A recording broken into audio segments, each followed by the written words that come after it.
amazing worship, wasn't it? Amen. Yeah. Great.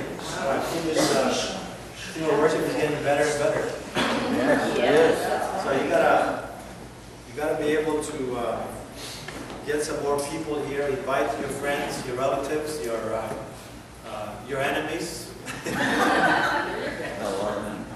Because what I'm going to talk about this morning is something that actually requires a very deep commitment. If you really love God, if you really trust God, if you really believe all the things that you and I have just sang about, then there comes a huge commitment. I'm starting a new series. It's going to be a 2-sermon series because Amalia and I are leaving for New Jersey to anticipate what's going to happen. And I think tomorrow is the due date.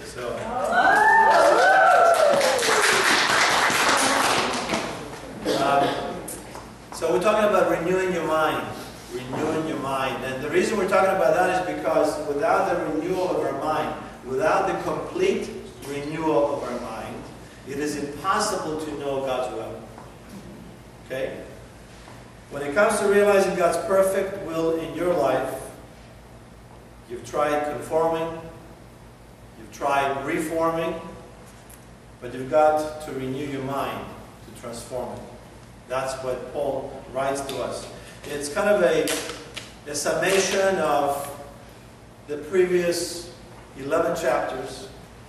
And in the 12th chapter, he starts banging at the door. Okay, Paul wants us to do something that looks humanly impossible. He says we are to present our bodies as living sacrifices on the altar. And we're going to get to that next week. But this week I want to talk a little bit more about what we try to do instead of that. Okay? And I want you to stand up because we're going to read this entire passage. It's actually a very powerful passage, but it's only 3 verses. Here's what it says. Therefore, I urge you, brothers, in view of God's mercy, to offer yourselves as living sacrifices, holy and pleasing to God, which is your spiritual worship. Do not conform any longer to the pattern of this world, but be transformed by the renewing of your mind. Then you will be able to test and approve what God's will is, His good, pleasing, and perfect will. Okay, you may be seated. You guys got to wait to lay over their hands. Except this one. All right. I don't know if you noticed, but the worship team is no longer having these. Can we sell these now?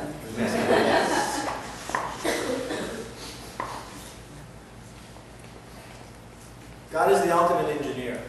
I don't know if you noticed that, if you realize that. When you look at anything in detail, you realize no matter how deep you go to the subatomic level, or you go out to the galactical level, where galaxies and newer instruments are peering into the space, further and further and further out, and there's an amazing engineering feat that God has made.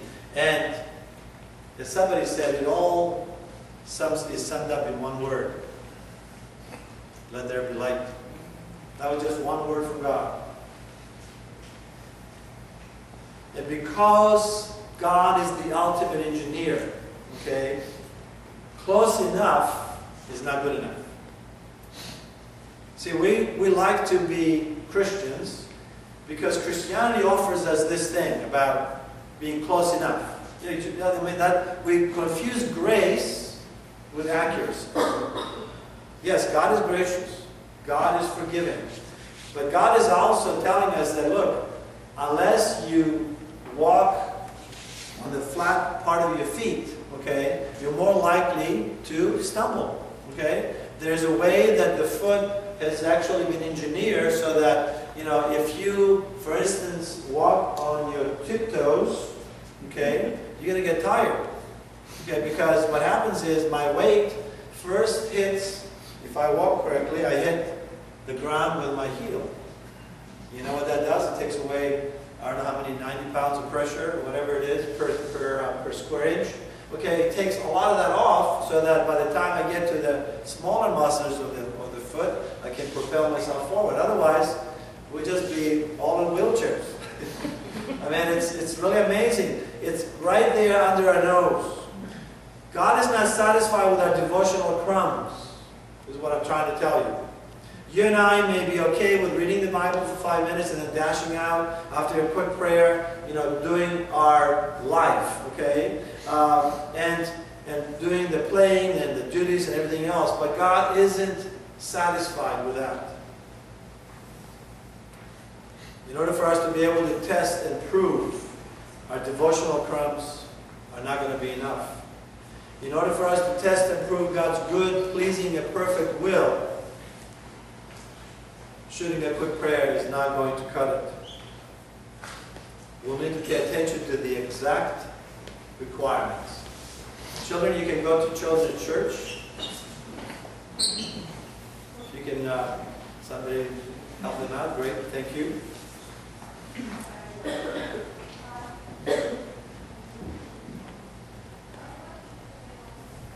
When NASA was planning to go to the moon, they had to make the most accurate calculations that, may not be needed here on Earth. You go from, let's say, Texas to Pasadena, but there are calculations that are truly needed because even 1/100th of a change of a degree, instead of landing on the moon, you'd be dead, you'd be back in space. You'd be lost in space. But we try to take shortcuts anyway, don't we? So what we do is instead of offering our bodies to God on the altar, we conform. Okay? We try conforming first. After all, we're used to it. We come into the world, the only way you can come to the world is by conforming. If you're a baby in your mother's womb, you have to conform to the womb requirements. You cannot breathe through your lungs, okay? Because there's no air in the womb. Okay? You have to be like a fish.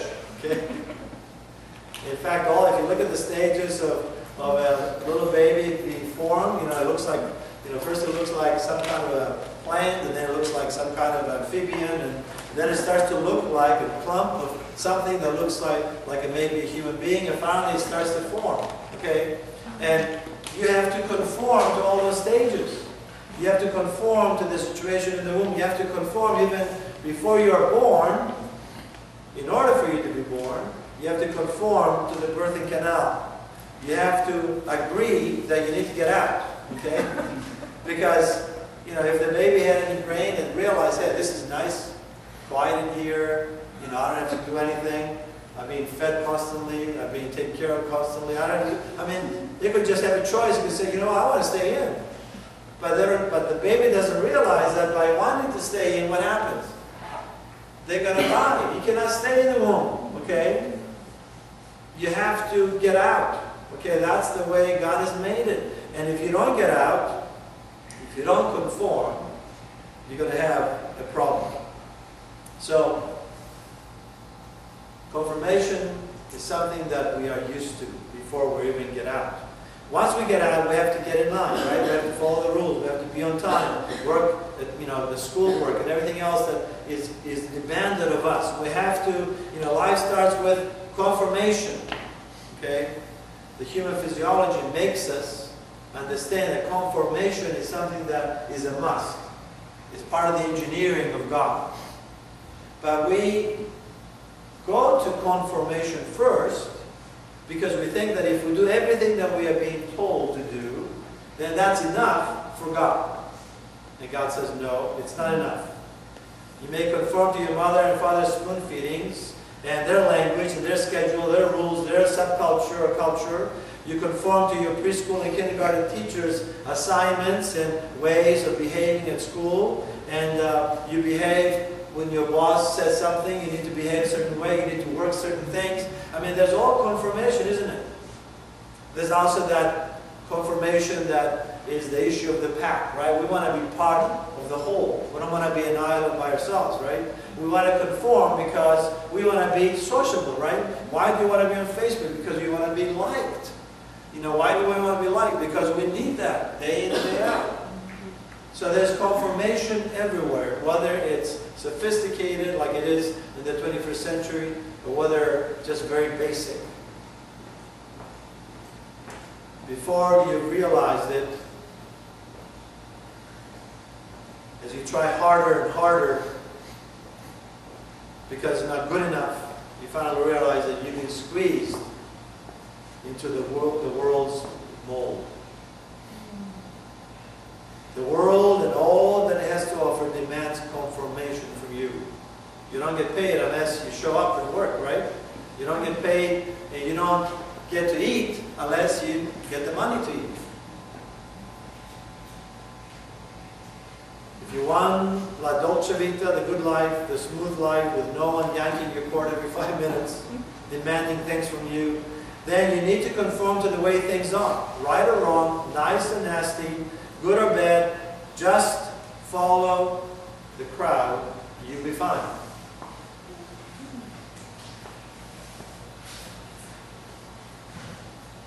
That's the assumption of conformation.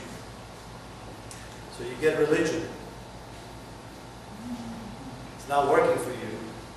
You're not happy because you get sick and tired of following the crowd, sick and tired of doing what other people expect from you to do. You want to be independent. There's something in us, see, that is not satisfied. When we conform, yeah, there's peace, but it's a great price. We become robots. We become people that follow, and there is no life. There is no freedom. We feel like we're trapped. We're part of an assembly line. So we get to religion. You ratchet up a notch. You say, I want to commit more than just being, conforming. I want to be able to do something more. So, but you try to take another shortcut, right? Instead of offering your body on God's altar, you now reform. You say, I'm going to reform myself. I have some bad habits, I understand. My language is not great. I cheat, I lie, I pretend. I'm not real, I'm not true, you name it. You pile the whole thing and say, okay, now we're going to start with this, and then we're going to start with that. So you start a change for the better. You start looking at your behavior, even your thinking and feeling patterns, and say, I want to change. I want to be better than this. There's things that I need to put on the self-improvement list. I want to abandon my vices. I want to reform myself. And it works for a while. You are changing for the better. You stop being lazy at school and start doing your reading and your homework, and your assignments are, starting to get B's and A's, and you start feeling good about yourself. You start showing up on time. Instead of habitually cheating, you finally say, what? I'm only going to cheat if the other person cheats. Or I'm only going to cheat if I need to get back to somebody, back at somebody. Or I'm cheating because they deserve it, or because they have too much. Or you have other reasons, but at least you don't do it habitually. Okay? You only do it for special times. Or if it's really a good thing. Okay? Something that you really, really want. So you're improving your behavior by altering or correcting your errors. Removing some of the defects. You put an end to the wrongs that you do. By giving up harmful or immoral practices, you become a better person. You persuade yourself to adopt a better life. You have changed for the better, and you've improved yourself. So you say goodbye to the old life. You're sick and tired of fearing that you won't be accepted, right? You say, what? I'm leaving the pack. I want to be what God wants me to be. I'm taking religion. I'm now a person who believes in God. I'm now a person that is going to be a moral person. And I'm going to try my best to do the best thing in every circumstance. Well, you don't exactly turn the other cheek, but you offer. Okay? You don't walk the extra mile, but you kind of, demanding the situation, whatever it is, say, well, I could offer the extra mile right here, but, maybe not. You're almost there. You make yourself be nice to people you really don't like. You go to church and participate, even though you'd rather stay home and have a great brunch and, watch the news or get the paper or watch your favorite sport. Catch up on all the work that you need to be doing during the week. You offer to help to volunteer at a local school. You're mentoring kids. You're only doing it because you don't want your pride to be hurt. You were saying, I'm a good person and I want to show that I'm a good person. Therefore, I'm going to do good things. I'm going to go out of my way to do good things so I can feel good about myself. I'm reforming. I'm a much better person than all those losers out there. I'm going to do my part to get the society going. And you start feeling good. Reform is the order of the day and night. You shed the extra pounds. You're feeling good and proud of yourself. You're reading the Bible and even underlining your favorite verses. You're even listening to the sermon and even take notes. It's extra points. Okay? You're killing it, right? You're sure. Then the week of hell happens. Your old nature rebels. Have you experienced that? Enough being good, okay? I want to party. I want to do something now. I want to do something crazy. I want to be bad again because it felt so good to do that once in a while. I want to do that. You're done being nice. Those ungrateful people you're helping are, well, ungrateful. No one recognizes your labor of love. And you're missing some good shows on TV. And people are talking about them and say, well, I want to see that. I want to see that thing. So wait a minute. I used to have fun when I was the life of the party, and I have all these good friends, and I used to do my schedule was free, and now look, I'm doing all these things. By the time the end of the week comes, I don't even have time to take care of myself. I can't do this the rest of my life. I don't want to lose my friends. In fact, you find yourself stalking your friends because they're not inviting you anymore. You kind of dropped out. So there goes the Reformation. Until you get back on track again because God is after you, or you are now feeling guilty, turning your back to God, and you're back into the Reformation, and this is kind of the way it goes.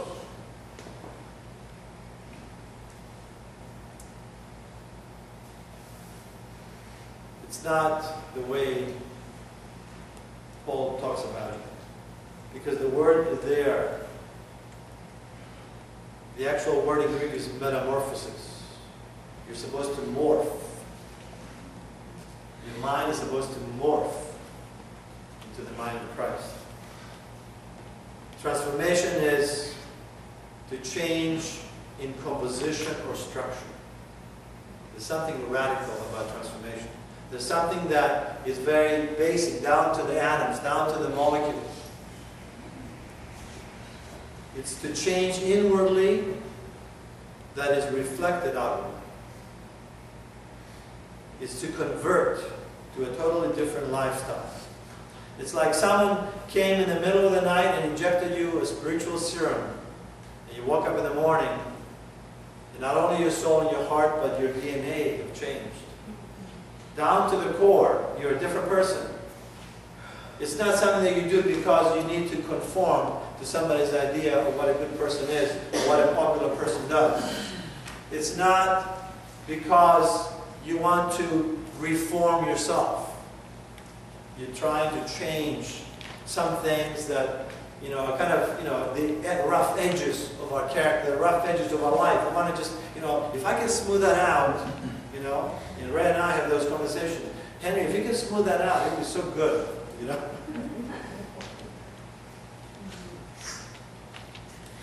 You have been transformed, radically changed from the inside out means you have been metamorphosed.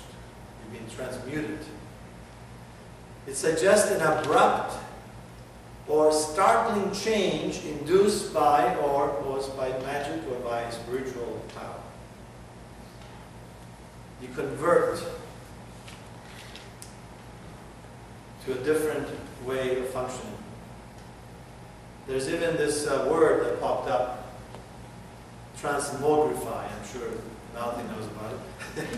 To transmogrify, what does it mean? It suggests a strange or preposterous metamorphosis. Okay, it's the story of which a frog is transmogrified into a prince. That's what happened with me. That's what happened with me, right? You know, what's the story really all about? You know, what it's all about is a frog of a man is kissed by a beautiful, gracious princess, and he is transfigured into a prince of a man. That's what that is all about. For example, it's what happened to me once I fell in love and married Rhea. It's what happens to any man who falls for and commits his love and life to a gracious woman God has given him. It's what happens to you and me when we encounter Jesus Christ and come to the fullness of the knowledge of God's Son, with all of God's mercies poured upon us. Our inner being and our outward life, it's overwhelming. It's difficult to leave the wide road of conforming to this world, the popular people, and take the higher road, the uphill road, the road of transformation. It's not intuitive. It's not of this world. Because it's not the common path. It seems impossible and dangerous. It's like going out on a limb when the winds are howling and shaking the tree trunk. Never mind the branch that you're on. There are two caterpillars crawling side by side. Suddenly there's a butterfly flying over them and its wings fluttering and its movements are chaotic. You know how the butterflies do it? So then one of the creepy crawlers yells to the other, "You'll never catch me in one of those." It's like that. That's what transformation is like. By the time you've done it, you think that, you know, there's no way. That's crazy. I'm not dying. I'm not putting myself on the altar. Are you crazy? That's me you're talking about. You see, the problem with confirmation and reformation is that I'm still the center of the universe. I'm the one that decides how much I'm going to do it, for how long, which areas of my life I'm going to need reform, which areas of my life I need to conform. You know, it's something that I do. You know, and you have to watch out, church, because this is a lot of times popular Christianity. You know what it's all about? Well, what can God do for me lately? We wouldn't ask that because that would be rude, but we do that. That's an attitude. Attitude is, well, you know, has God given me a job lately? Has God given me the spouse that I need for the love of my life for the rest of my life? What has God done for me? I'm praying. I want to conform. I want to reform. I want to be transformed. Because why? Because then everything would be great. The life that I live has issues in it, and those issues I don't want. Those difficulties I don't want.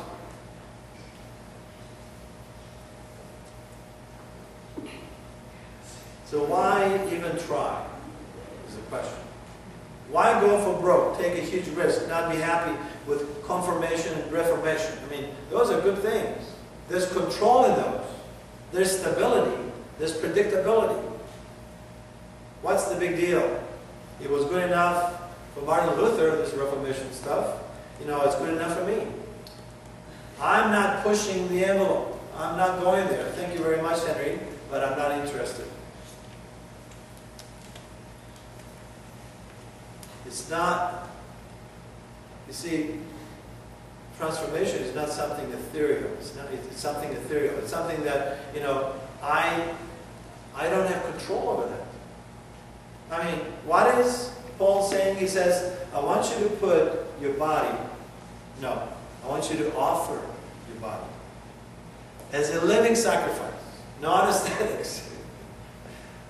No anesthesia, no shots before the sacrifice. You go in and you say, okay, here I am. And they take you and tie you on the altar and then light the fire. That's what God is saying. If you want to be transformed, there is no other way. You have to die. You have to die. I have to die. And if we don't, then it's just different phases of reformation and confirmation. That's all our life will be. We can look through the mirrors and see, wow, that person did it. Wow, wow, I can't believe it. They survived. They're different. Something is happening to them.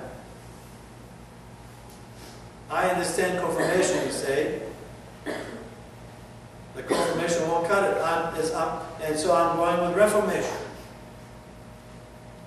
And then you realize the ups and downs of that because you tried it and you say, well, I know that that's not working either. So it's just a question of time, isn't it? There's the rub. Time. How much time do you think you and I have on this side of heaven before we decide to really go all in? How much time do you think you have? You know, if you're younger, you probably say, you know, well, I've got a whole life ahead of me. If you're middle-aged, you say, well, I'm in the middle. And if you're older, you say, well, not much. But guess what? Does anybody know when they're going to die? We don't even know. You know, we've got all this amazing technology, right? All these ultrasounds, 3D ultrasounds. You know, we know the dates, we know everything else. We don't even know when Ariadne is going to deliver. This is modern medicine, 21st century medicine. Okay? He promises this much and delivers this much. And I've said that to I don't know how many patients and patients' families. Because that's where we are. Okay? It looks like a Star Trek medicine, but it's a far cry. The bottom line is this. You can't get to God's tested and proven good and perfect will for your life unless your mind is transformed. Metamorphosed. Not conform, not reform, but transform. Do not conform any longer to the pattern of this world, but be transformed, be morphed by the renewing of your mind. Don't let the world squeeze you into its mold, but be transformed by the renewing of your mind. Only then will you be able to test and prove God's will, His good, pleasing, and perfect will. So my question is, are you willing to renew your mind? You see, that's the big deal. You know, it's not something that is, you know, a side issue in the Christian life. Unless your mind is renewed, and we're going to talk about renew now. Renewing is not about, you know, I do a New Year's resolution. 2013, right? It was 2012. And in December, I make a resolution. I'm going to quit smoking, or I'm going to quit drinking, or I'm going to quit something, okay? Or I'm going to lose 20 pounds, okay? So what happens? 2013 comes in. It's a new year. You know, this is the poverty of the English language, okay? It's a new year. It doesn't mean, what does new mean? Does it mean new in chronological order? 2013 was the old year. This is now the new year. You know, we use the word new. Let's say, well, I have now a new wardrobe. Okay, all of a sudden, because I have a new wardrobe, now I am new. Because I woke up in the morning, I'm refreshed, now I'm new. Okay? But has anything really changed radically from the inside? No. These are all just circumstances. It's space and time. What the word here in the Greek is brand new, qualitatively new. The new mind means that you've never thought this way before. You've never reached that height before. You've never made that kind of commitment before. That's what that means. And I'm going to use all of next Sunday's sermon to talk about the renewing of our mind because it's really important for us. If you want to know the will of God in your life, I mean, I don't know how many of you are struggling with what's next, Lord, or what am I doing? Am I where I should be? You know, is anything that you want me to do and I just can't hear it? And God says, you can't hear it because you're dead. You think you're alive, but you're dead. You cannot, because a dead person cannot hear. You can yell at them, scream at them, they cannot hear you. A dead person cannot see in front of them. Are you willing to die so you can live? That's my question. And I want to stop. I'm ending my sermon this morning. What I want to do is, I want to give you an opportunity. I have with me oil, blessed oil. And I want you to come first after you spend a couple of minutes. I want you to come forward and I want to anoint you with oil. I want to anoint your head. That's where your mind is. And in anticipation of what God is going to do for you next Sunday, as you pray, as you read the Word of God, as you read this passage, Romans 12, 1 through 3, and say, I want to start a brand new life with Christ. And you want to start with something. Something tangible, something that's in your face daily, that you can't beat, you cannot change, you cannot, you try conforming, you try reforming, and it just doesn't go away. Whatever that is, between you and God. How will you choose this morning?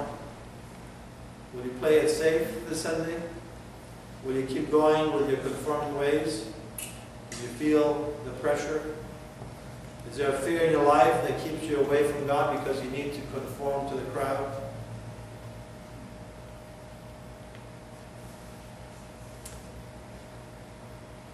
Just take a minute, and then I'm going to ask you to come. Again, whoever feels God is speaking to him or her, you just come forward.